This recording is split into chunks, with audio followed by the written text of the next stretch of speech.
Hello, everyone, and welcome to today's webinar, where we're going to be talking to you about implementing an effective compliance program. I'm your host, Shamal Sheikh, and I'm one of the attorneys at Michalsons, and I head up the knowledge management division. And what that means essentially is that I lead legal research and I keep our clients updated on important developments in the law. I've got a great panel joining me today. So many of you know our managing attorney, John Giles. Quickly going to hand over to him to say hello. Yes, good morning, everyone. It's very nice to be here. Yeah, I mean, I was thinking about it in preparation for today. I've been spending probably 15 or 20 years thinking about compliance programs and helping organizations to get them right. And based on that, hopefully I've got some wisdom to share with you and hopefully can add some value to your compliance program. Thanks very much. And also joining me today, doing a lot of the heavy lifting, is Wandile Mpisi, and he's going to be facilitating our webinar today. Wandile is also one of our attorneys. Wandile? Hi, Shamal. Thank you so much for the introduction. Hi, everyone. So I'll be the questions master for today. So I have a few housekeeping rules that I'd like to bring to your attention. So if you have any questions, please may you add them onto the Q&A box and not into the chat. And that allows us to upvote questions so that we can allocate them to our panelists to tackle them as they see fit. And yeah, that's all from me for now. And thank you. Thanks, Wandile. Yeah, so this is a topic that John and I are really, really passionate about. We've spent quite a bit of time preparing for today. And what we're going to be looking forward to the most is engaging with you and looking at some of the questions that you have for us, because it really helps us to understand what your challenges are. So just to, if this is one of the first or you're new to Michalsons webinars, just wanted to give you a little lay of the land, to give you an idea of what we're going to be speaking about today. It's really one of those hot topics that, you know, there's no shortage of consultants out there talking about this. There's lots of firms talking about and trying to sell you different compliance solutions. But essentially what we're going to do today is tell you what the essential elements of an effective compliance program are, based on our research, based on our expertise and experience over the years. And we're going to be sharing with you a little bit of insight into our programs at Michalsons by showing you what our blueprints for an effective compliance program looks like. And so we're not really focusing on any particular regulatory aspects, but you'll find quite a lot of insights as we go along. So I'm going to quickly kick off just with a few polls to get to help us get to know who we're speaking to a little better. So the first poll that John's going to run is just to get a sense of what the size of your organization is.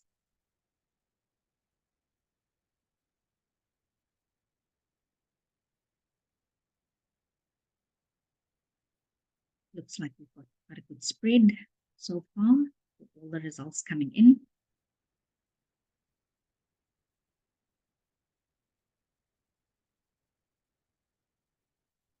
So it looks like the majority of our attendees today are from small organizations, and a few of you are enterprise. Great. And so the next poll I want to run, or launch rather, is just to get a sense of what your role in your organization is.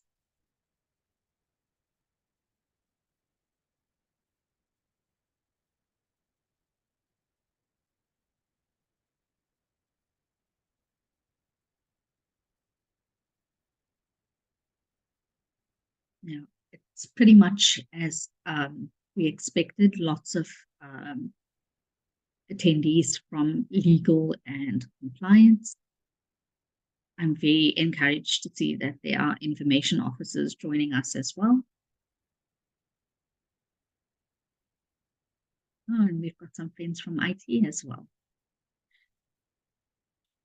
Great. I think we can share those results. Cool. right. So it's not going to be a Michalsons presentation if we don't have a really cool prezi to show you. So John's worked very hard on this prezi with my input. So we're going to quickly share. John's going to share his screen with you. You can see the prezi. Where we always like to start in our topics is with answering why. So this topic is really important, and having an effective compliance program is critical to every business. And one of the main reasons for that is because compliance is really not a choice. It's something that you have to do to ensure business continuity. There's so many aspects that you need to be considerate of because the consequences for not complying is quite severe.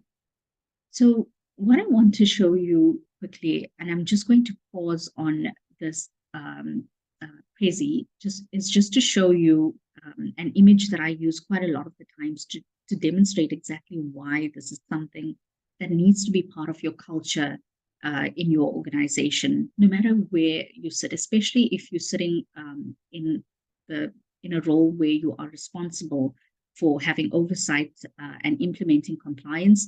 This is a really nice image for you to have a look at. So what I'm sharing with you now is the timeline to comply. So essentially what this tells you is in your compliance journey, because we often say compliance is not a sprint, it is a journey. And as you move along in this journey, there are different things that happen at different times that will cause you to pivot, reevaluate your strategy in your organization in order to comply. So some of those events would be like a change in the law. It might also be a new regulation, a new rule, a new code that will force you to relook at your organization and the steps that you need to take to comply. Very often, we say that the meat of compliance comes from these secondary pieces of legislation, because a lot of it has detailed steps on things that you must have in place to avoid a penalty or any other type of administrative fine. So this is really, and you'll see how this image links back to what we're going to be speaking to you about today. So I'm going to pause there and hand over to John to take you through the rest of the prezi. Thanks very much, Shamal. One thought just to show you is that for registering for today's webinar, you indicated what sector or industry you're in, and these are the results, which really shows you that we've got people from many different industries or sectors. And today is not about any one particular regulatory topic. It's about compliance programs in general. Yeah, and just to echo what Shamal said, I think what everyone's struggling with is the complexity and the volume of regulations. There's so many overlaps, and just the sheer pace of changes and new judgments and changes in the world, changes in technology, changes in the way of doing business and in business models is really significant. All right, so the next point to talk about is, well, what is a compliance program? And I've really given this a lot of thought because it's something obviously that I've spent a lot of time working on. And it's sometimes difficult to actually put your finger on what a compliance program is. And this is a common definition that we see often. Well, this is a combination of definitions, and we've tried to bring them together as a common definition. So it's a set of related activities. Very important. It's doing things. It's activities with the long-term aim of complying with regulatory requirements. And I think that really stood out for me again. It's a long-term aim. It's something that is ongoing and is long-term. And then we came up with our definition. So that was the common definition of what most people would say a compliance program is. And we thought that this is probably a more suitable definition, in that it's how a team of people practically and continually implements and operationalizes the law throughout their organization. So you've got all this going on in the regulatory universe. How do you, and that's often what your role is, how do you take all of that and implement it in your organization? And that is hard. It's a tricky thing to do. And but that's what your compliance program is all about, in our view. All right, then a couple of things of what it's not, and this is very important. So it's not an awareness training program. It's not regulatory compliance software programs. It's not a compliance framework or a regulatory universe. It's not a standard, and it's not a CRIM. Those are all parts of a compliance program, but they're not a compliance program. And I think this is where a lot of people come unstuck and get confused. They think that a training program is a compliance program, as an example, or they think that a compliance framework is the same thing as a program. And it's not. It's a very different thing. It's very different. And terminology in this space does get tricky and it does get hard, but it's very important to be very precise and specific with words and what that means. All right, so that's what a program is. And what we thought we'd do now, sorry, Shamar, I didn't see your hand. No problem. I just wanted to echo what you were saying on the previous slide. I've been doing quite a lot of research into what a compliance program is, and the elements that you shared now about compliance risk management plan, the compliance framework, those are all essential components that you need as part of your compliance program.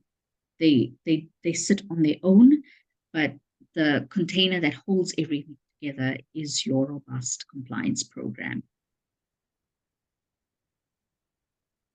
Thanks, Shamar. Great. So what we thought we'd do now is and please be very quick with your fingers. We're going to ask you, I think it's about even 4 polls to get an idea of you as an audience, where you're at, and hopefully this will help you to get an idea of what others are doing and get some insights. So please be really quick with it, because we do have a lot to cover. So if the first poll is this one. So for what regulatory requirements do you currently have a program in your organization? And it's a multiple choice, so you can tick many.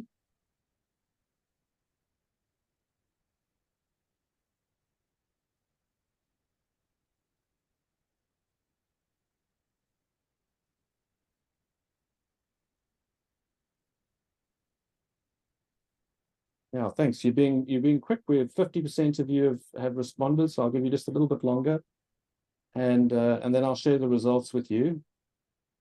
Okay, so let's end that poll there and share the results.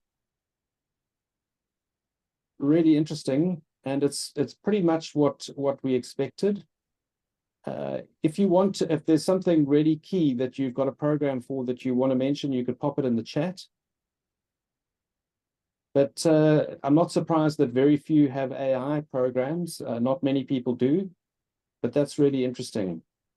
Great. So the next poll we wanted to run is, how compliant do you think your organization is? If that's really the goal that we're aiming for, and I guess this is generally across all regulations. So obviously it's very high level, but just to get a sense of where you think you're at.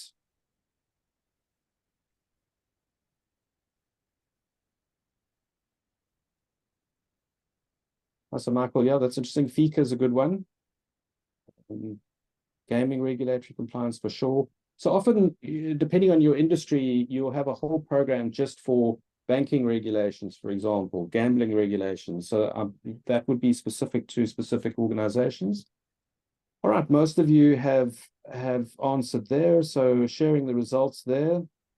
it's probably pretty much in line with what we were expecting. Not many people can say we comply with all, but that's good. I think it looks like you're doing well. All right, the next poll was quite a big one as well. Sorry? A BEE compliance program. I see Mark just posted that. Yes, that makes a lot of sense. All right, so then let's launch this poll of how effective are your programs? And yeah.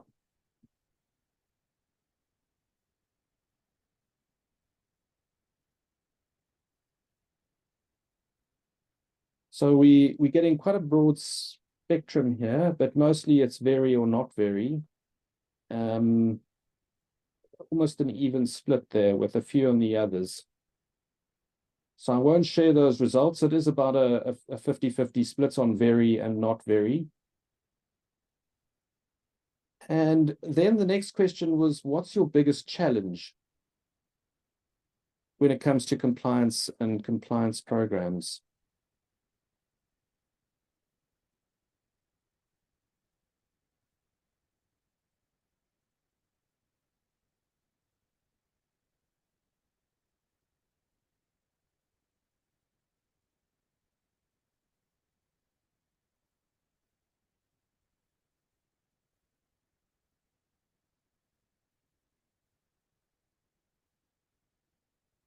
All right, most of you have answered there, so I'll share those results. So there's a split across most, but interestingly, the winner is people in my organization don't know enough to move forward. And I think we at the moment are doing a lot of work in an AI governance or trustworthy AI space. And I think that is never more true than in that space. Everybody knows it's really important. Organizations are adopting AI and going full steam ahead, and everyone's trying to scramble to learn about AI. So I think that's very relevant there. So thanks very much. Those are the polls at this part of the presentation that we wanted to ask. And so the next step, I think, is we're going to go across to the benefits, Shamal.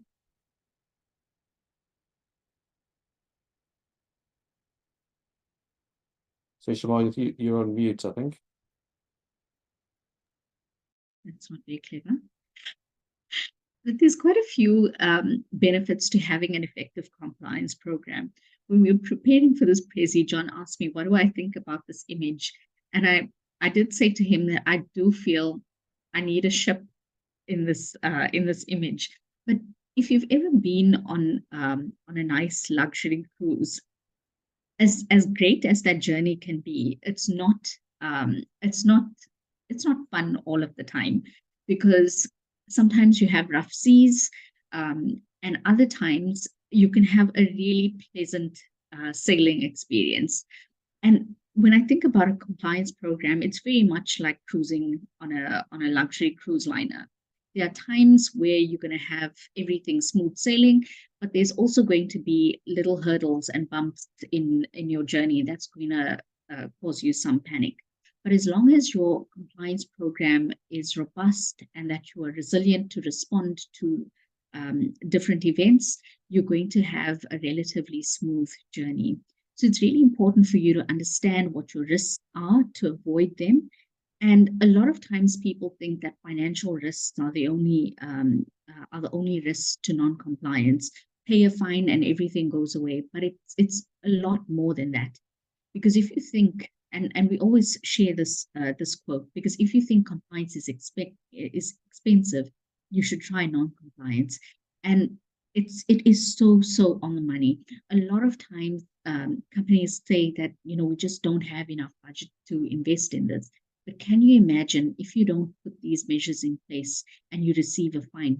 The biggest risk to your organization is losing your license to operate. That can have dire consequences, because you're never going to be able to grow your business further. You're going to have to shut down, and that can be quite severe.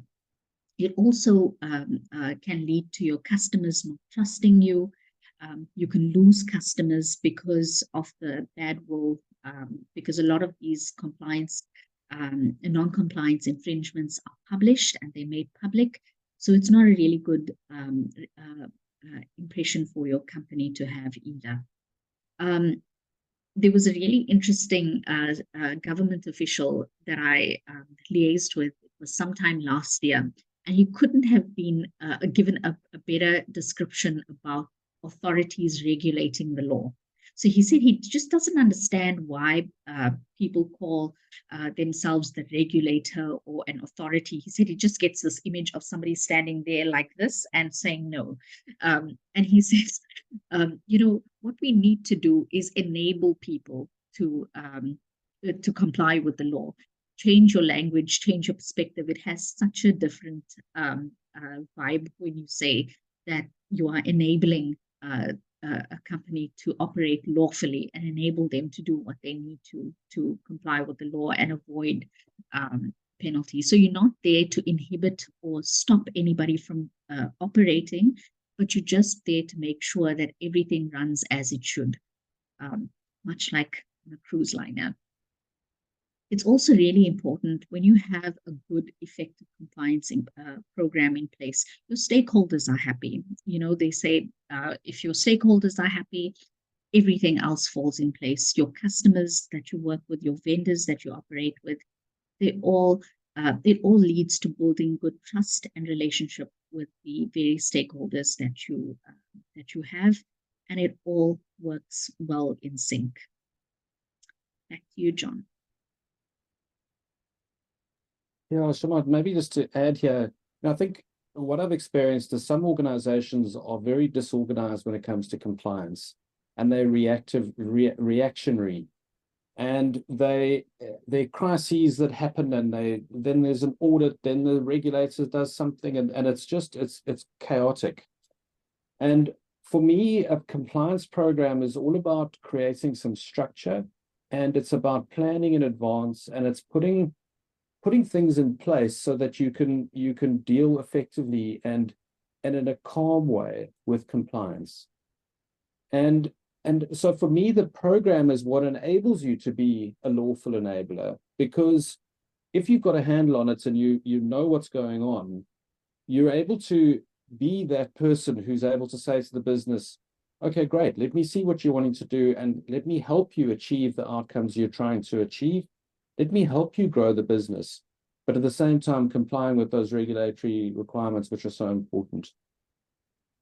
So it really, both on a personal level for you, but also on an organizational level, it's the mechanism through which you get this right. And note, it's not a project, it's not a compliance project, it's a program. Programs are multiple projects, and they last for forever, really. They continue. And that's why program is the right word, not a project. That's so true, John, because we speak to so many of our own program members and people that are considering joining one of our programs. And a lot of times they say to us that, we've done everything that we need to do, and we're relatively comfortable with what we have in place to comply. But it's not the right approach, because, as you know, there's so many things that can change at any given time. A new law, a new judgment that causes you to refocus, and it has a bearing on what you need to do in your organization. So I agree with you that it's unfortunate that a lot of companies still have a very reactive approach. It's only if there's something horrible that happens, like a data breach, that they consult with us. Whereas if you're part of an effective compliance program, you have steps in place to manage an incident response. You wouldn't have to panic about anything. Great, Chanel. Thanks. So I think the next stage of our presentation was to talk about the essential elements, which is really the key. And this is tricky. Shema and I have spent a lot of time brainstorming this and thinking about it and researching it. And there are some organizations that do publish papers and have their lists of These are the 7 essential elements to a compliance program. And we've really looked at all the ones we can get our hands on, and we've tried to distill it down. And obviously today this webinar is only about 40 minutes, 45 minutes, so we don't have a lot of time. But these are the things that we wanted to stress today, and would probably be the top of our list of the essential elements that you need to have in place. And the first one is to talk about, is to talk about the life cycle of a program. Now, for us, these are the steps in that it's you need to learn, you need to know more about something. Then you need to plan, you need to know how, and you need to plan what you're going to do. It's absolutely critical. Planning, there's that old saying that a woodsman was asked, he said that he had 1 minute to cut down a tree and how he was going to go about it. And he said, well, I'm going to spend the first 40 seconds sharpening my axe. And it really resonated with me. So it's about planning, then it's about protecting or doing or implementing, and then making sure that that's sustainable. It has to be sustainable. It has to go on. It can't stop. And then you'll see that's green. So we go from red to orange to yellow to green, and that's the remedial process, as it were. Now you can look at this at a high level. Your program is going to continually go around this life cycle, and you can have many of these happening at the same time. So, for example, you could have a new law comes out. You're going to have to learn what the changes are, plan, protect, sustain. A new judgment's handed down. Learn, what does the judgment say? What do I need to do based on this? So what does it mean for my organization? What do I have to do? Those are examples of how we go around and round. So that's the program life cycle. And it's absolutely critical. And it's not happening in series, it's happening in parallel, and it's never ending. That's why it goes round and round. And is a good way of structuring what you're doing. And before I go into the next essential elements, I see that Pramod's got his hand up. Maybe we can actually allow him to talk and see if Pramod wants to ask us a question.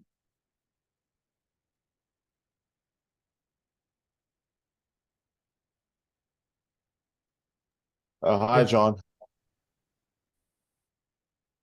Hi, Pramod, go ahead.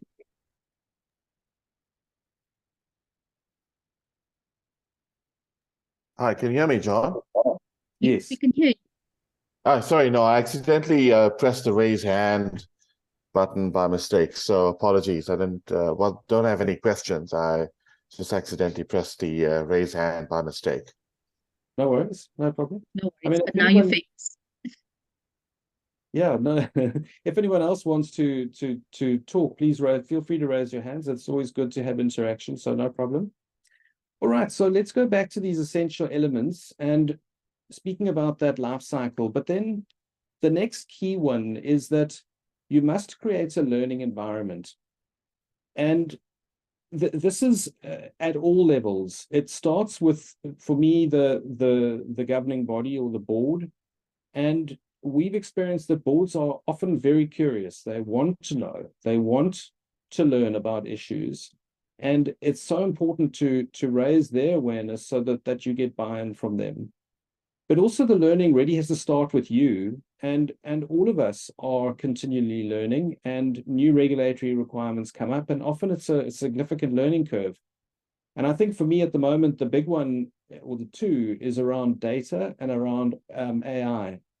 Both of those are really tricky spaces, and there's lots going on there. And most of our organizations, it's going to impact them significantly. So it's then not only about you, but later on down the line, you're going to need to create an awareness training program for all employees in the organization. And so it's a component or an element of the broader compliance program. Then the next element is you need to know how, and you need to plan. And interestingly, in that poll that we ran, this was the one that was your biggest challenge, is actually knowing how to have a good program in your organization. And my point here is that don't feel that you have to reinvent the wheel. this has been done, and there are lots of people thinking and working on it. And there's a lot you can borrow from. And this is essentially what our programs are about.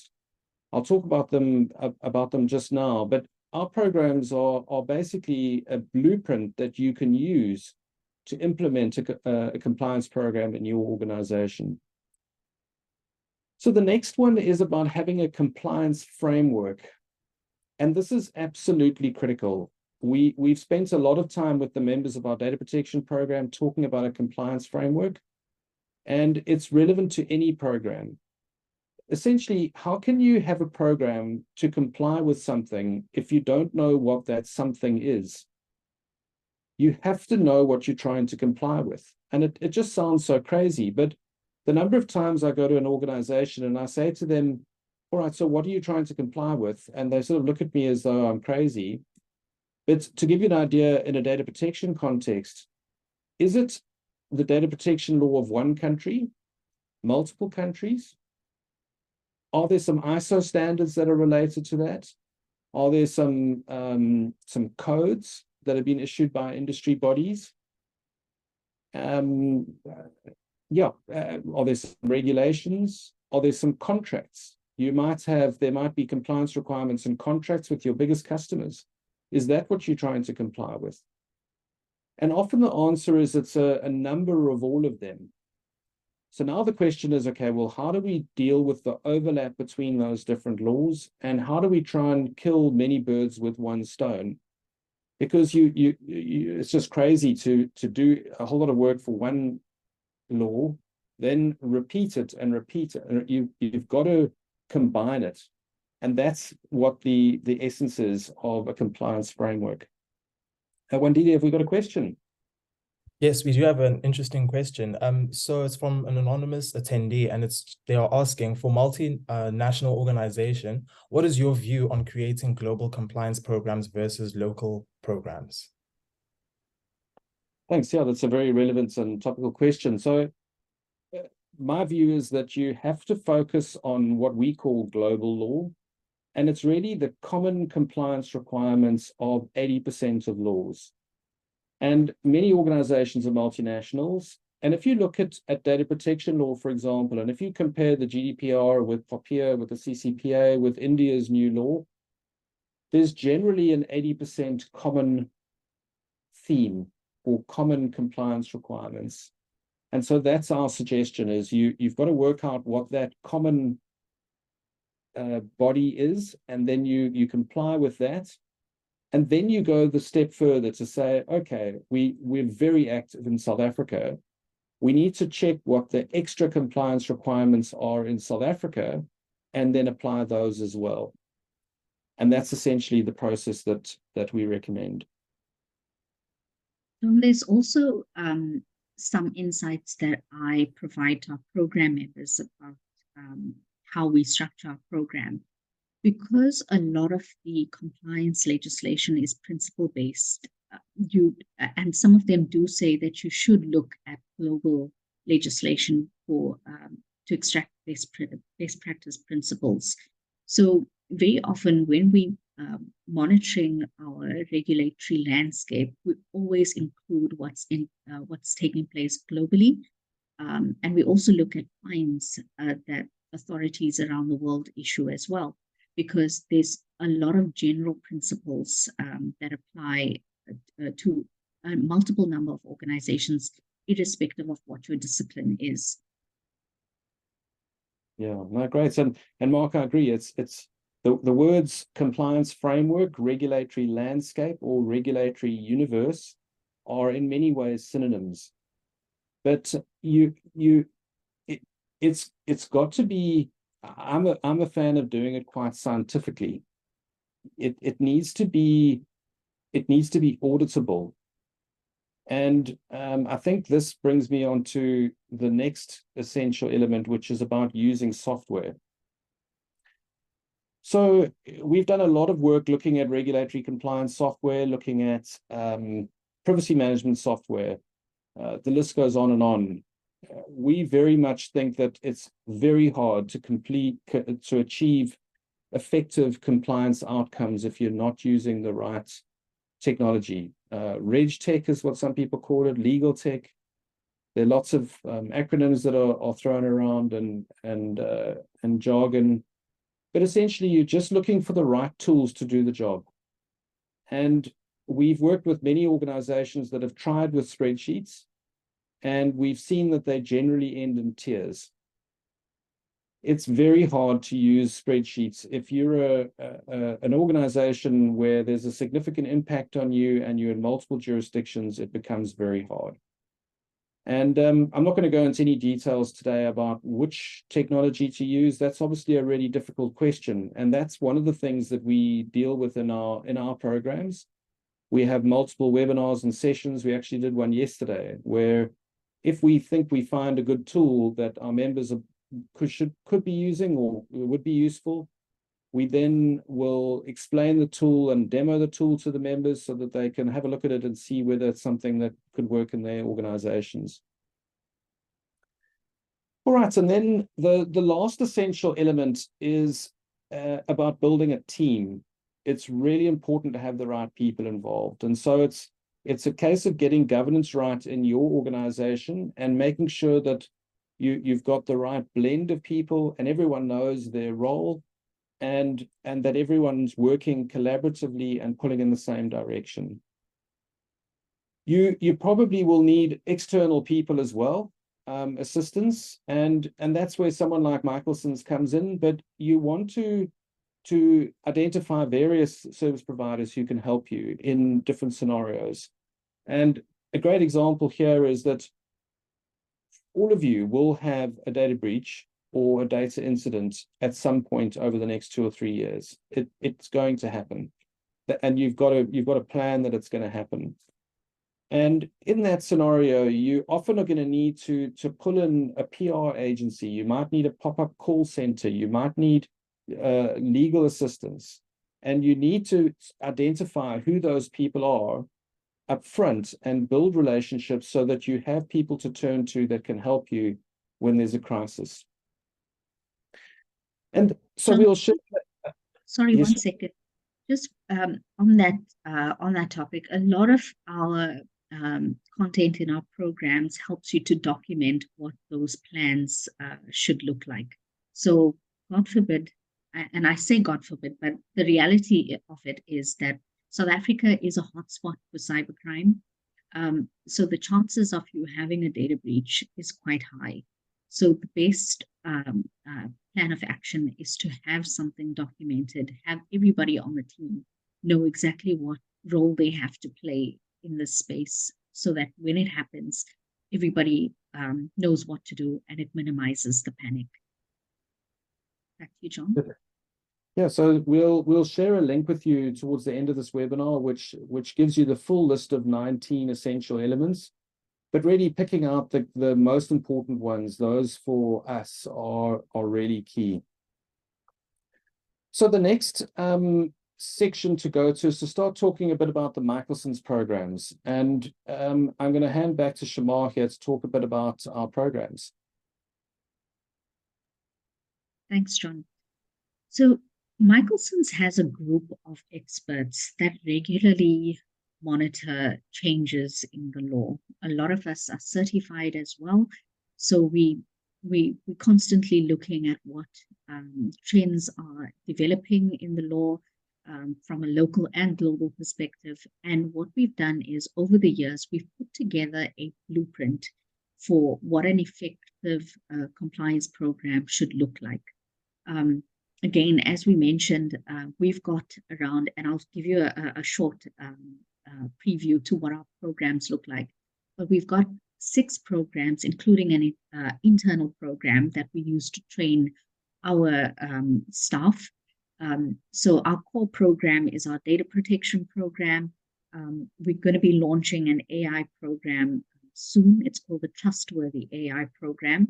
But we've also got the cybercrimes program. We've got an access to information program that helps you make data available in a lawful manner.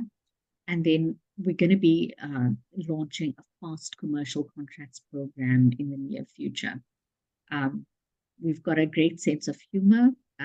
We like to help our attorneys internally to practice law like a rock star. So we've got an internal program that we run on a weekly basis, but there's lots of resources available so that everybody is on top with what the latest developments are and what we should be thinking about at any given time. So our programs are essentially structured for anyone. So whether you have a compliance program in place already, whether you've been running a compliance program for some time, or whether you are just dipping your toes in the water now, you can also use our blueprint to benchmark what you've done in your own organization and use that to compare. But if you're dipping your toes in the water, then it's a fantastic tool and resource for you to have available, because there's lots of support that we have available, especially for new members. And I'll give you a little insight into that as well. So when you join our program, there's lots of benefits that you derive as a member. So we have a whole host of resources. So there's lots of areas in the program that are quite popular. We have lots of templates. We have weekly webinars. So similar to what we're having now, we have members webinars that take place every Wednesday at 10 o'clock. They are live. And you can always interact with us during those sessions, asking us your questions beforehand or asking them to us live. Our templates and checklists that we have in the program are also quite popular. And then if you're wondering, oh gosh, judgments and case summaries, I'm not a lawyer. Trust me, I used to head note judgments for a living when I first started out in law, and I can never go back to that. So the way we've structured our judgment summaries is it's quite cool. It's all written in plain language, and they're really simple and easy for you to understand. It's less about the judgment summary itself, but it's more about the practical implications for a particular role player and what it means for you. So those are, and all of the content in the program is all structured in plain language and really simple and easy for you to follow. I've given you some insight into who this program is for. Again, just to remind you that it's not for any individual person, it is for an organization. And the way we structure it is for small, medium, large, and enterprises. And we also send you an impact assessment to determine what the impact of compliance is on your organization. And we price our programs based on the level of support that we provide to your organizations. We've got quite a number of organizations on board already. We've got more than 120 members currently using the program. And one of the benefits is that you have an unlimited number of user licenses. So we've got more than 2,500 individual users working through our program on a daily basis. The duration of the program, really, it depends on you. You know, sometimes when I'm onboarding new members to the program, they look at the modules and they're like, gosh, what am I going to do? And I always say to them, how do you eat an elephant? One piece at a time.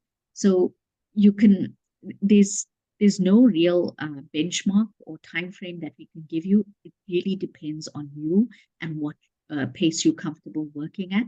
But the fact that we've got lots of support along the way through our live webinars, through guided support from myself when I onboard you, it's really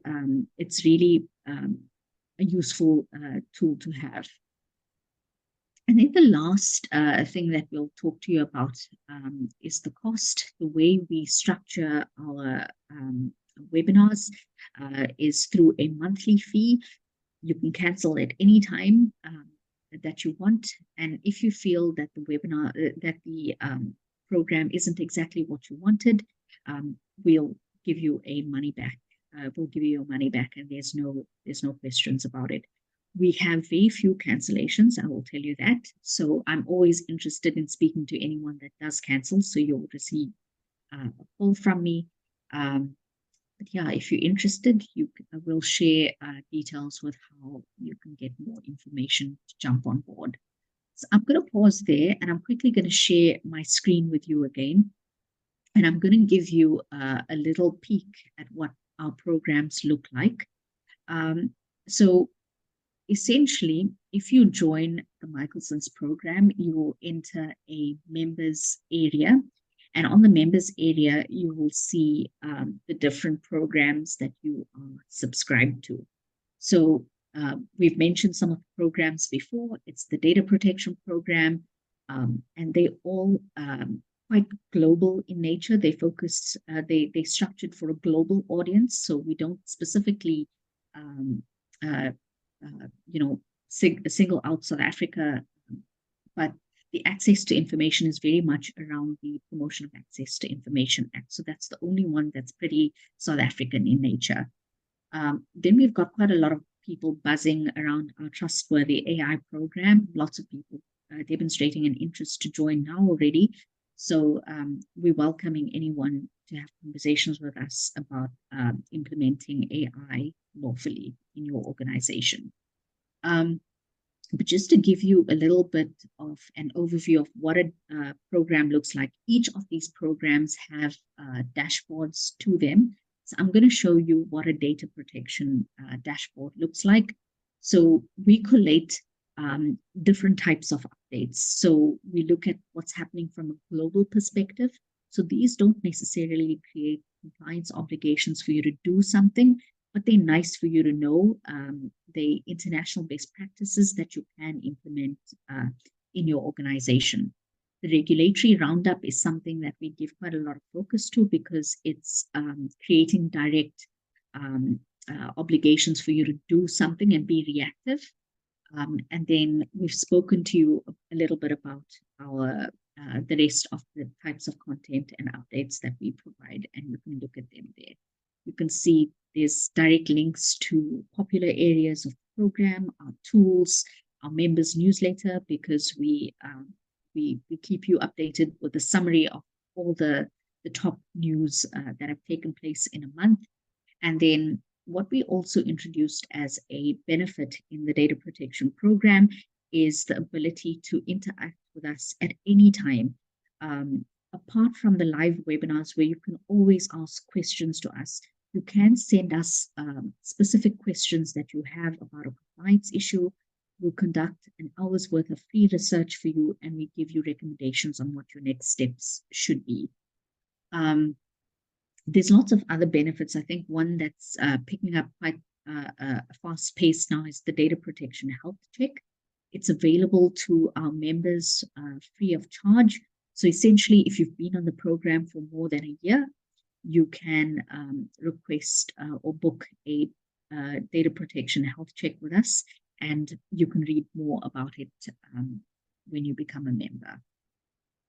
So yeah, I'm going to stop there.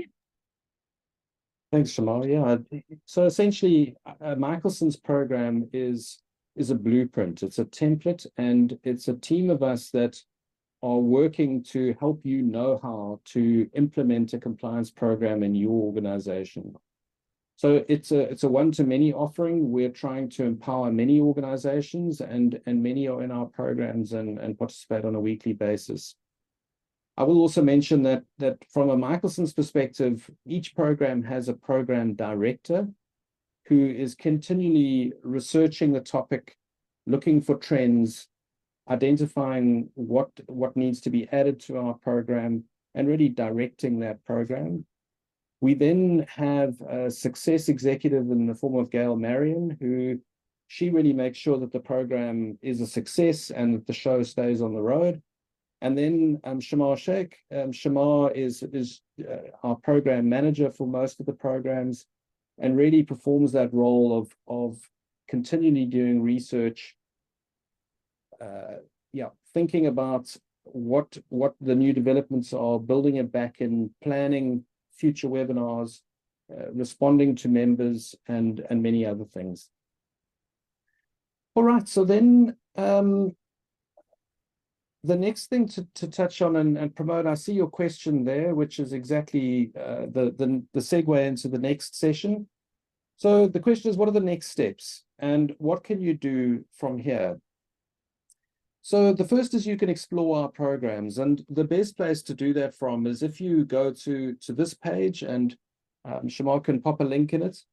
This is the page with all our programs on it, and they're the 6, and you can then explore the different programs and go and find out more about them. This is what the Trustworthy AI program page looks like, and you can see there that you can go and read all about that program, and you can book a tour and join. So that is well, sorry, I'll get to that. The other things you can do on those pages is you can you can download a table of modules.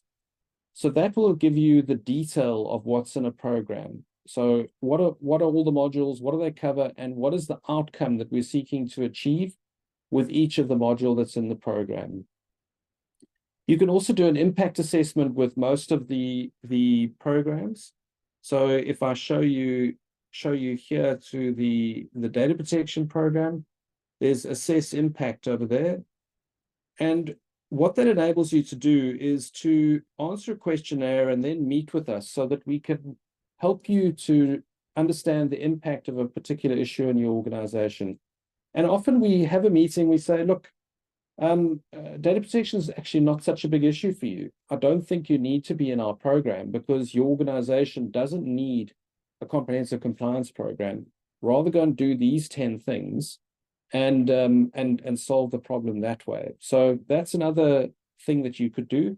They are complementary, and yeah, they typically involve a 30-minute call. It's not all the programs, but many of the programs, there's a complementary impact assessment at the beginning that you can use really to understand the impact and whether the program is right for you.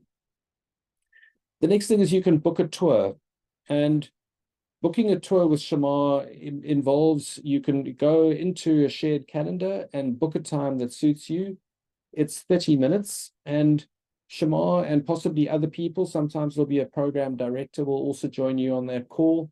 And essentially, they'll give you a much more detailed tour of a particular program and show you some of the benefits, and then it'll enable you to make a decision as to whether you'd like to join the program. And the final call to action is you can join a program. You can, if you're at one of these pages, you'll see there you can book a tour there. But then each of the program pages has the pricing over here, and you'll see it's priced in euros and in rands, and you can choose which currency you'd like to be billed in, and you can click the join button. So whichever is the relevant one for you, you can then join that program. For enterprises, so more than 1,000 employees, it's priced on application, so you can apply for that, and we'll then be in touch with you to discuss it. If you click on join or apply, it's going to take you to this page, which is a form where you can fill in your details. You can choose the program that you'd like to join. For example, you could then pick whether you're small, medium, or large. Just while we're on that, our programs also include lenses. And so, for example, these are the lenses in our data protection program.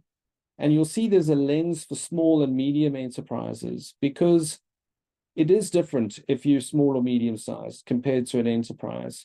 And this lens helps you see the topic or the regulatory requirement through your particular lens. And that's the intention of the lenses. So you can fill in which programs you want to join there. There's some other questions here, and send that through. We'll then be in touch with you. Our support desk will be in touch with you to help you get onto the program. The steps that generally apply after you join a program, let me show you down here. We talk about it.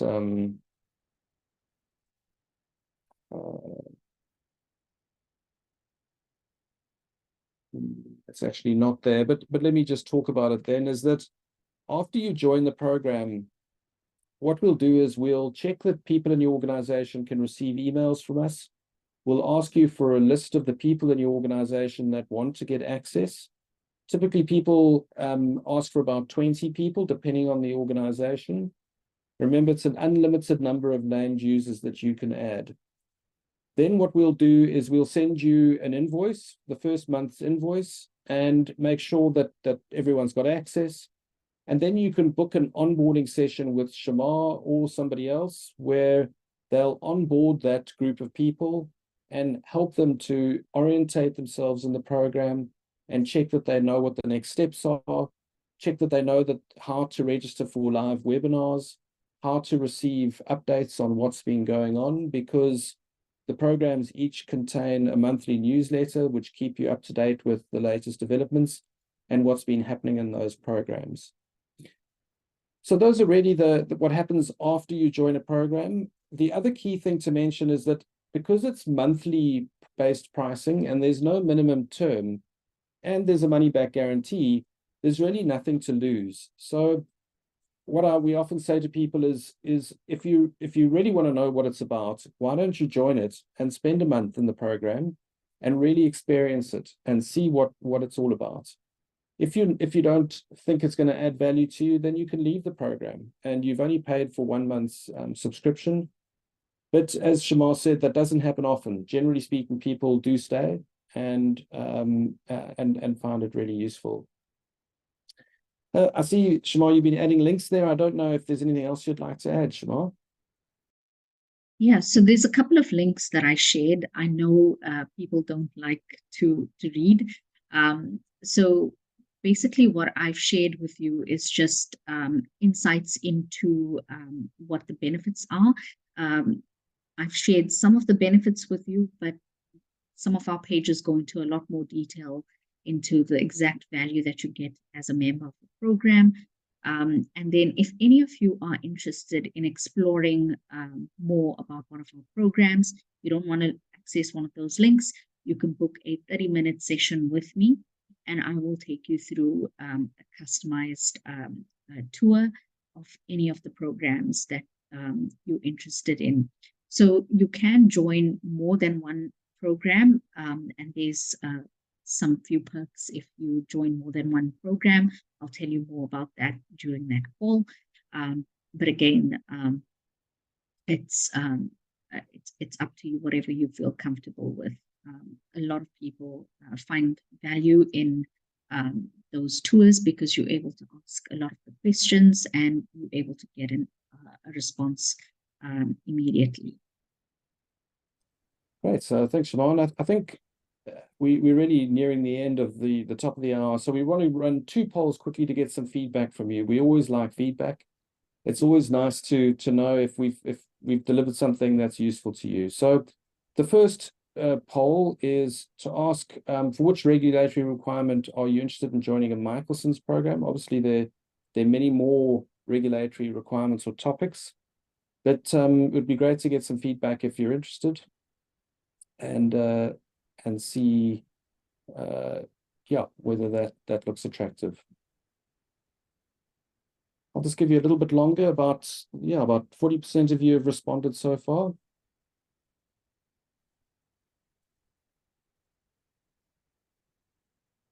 Yeah, this is also interesting to see what are the issues that people are finding the most pressing at this point in time.